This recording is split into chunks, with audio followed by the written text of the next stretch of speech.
بسم اللہ الرحمن الرحیم۔ جناب رسول پاک صلی اللہ علیہ وسلم کا ارشاد گرامی ہے، المرء مع من احب، آدمی اسی کے ساتھ ہوگا جس سے وہ محبت کرتا ہے۔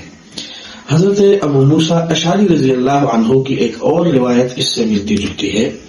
جس میں انہوں نے جناب رسول پاک صلی اللہ علیہ وسلم سے سوال کیا کہ یا رسول اللہ، بعض دفعہ ہوتا ایسا ہے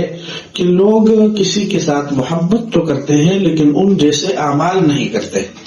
تو جناب رسول اللہ صلی اللہ علیہ وسلم نے اس کے جواب میں بھی یہی ارشاد فرمایا کہ آدمی اسی کے ساتھ ہوگا جس سے وہ محبت کرتا ہے،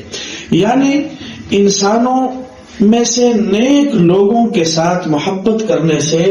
ان کی طرح کا انجام یہ انسان کو مل سکتا ہے۔ اسی طرح اگر انسان کی محبت برے لوگوں سے ہے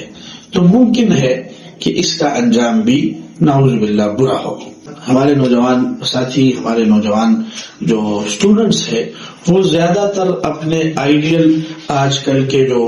گلوکارز ہیں، آج کل کے جو سنگرز ہیں، یا ایسے لوگ ہیں جن کا دنیاوی کرائیٹیریا تو بہت اعلیٰ ہے، جن کے دنیا کے اندر جن کے بہت اچھے مناصب ہے، بہت اچھے عہدوں پر فائز ہے، اور ان کی بہت زیادہ فین فالوئنگ ہے، ٹک ٹاک سٹارز ہے، وہ یوٹیوبرز ہے، ان کے ساتھ اپنی محبت جوڑے رکھتے ہیں اور ان کو اپنا آئیڈیل مانتے ہیں اور خود کو ان کا فین کہتے ہیں۔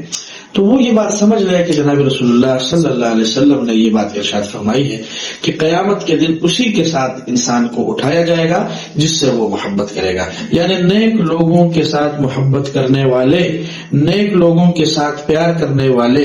اچھے لوگوں کی صحبت اختیار کرنے والوں کا مجمع، ان کا شمار، ان کے اٹھنے کا انداز، ان کے اٹھنے کا اور اللہ کے دربار میں پیش ہونے کا مجمع الگ ہوگا، اور دنیاوی لوگوں سے پیار اور محبت کرنے والے، ٹک ٹاک سٹارز سے محبت کرنے والے، یوٹیوبرز سے محبت کرنے والے، سنگرز سے محبت کرنے والے، یہ بھی پھر اپنے انجام کے حوالے سے سوچ لے۔ اس لیے محبت ہمیشہ دلی محبت نیک انسان سے ہونی چاہیے، ایسے انسان سے ہونی چاہیے جو آخرت کے اعتبار سے بہتر ہو۔ اللہ تعالی ہمیں عمل کرنے کی توفیق عطا فرمائے۔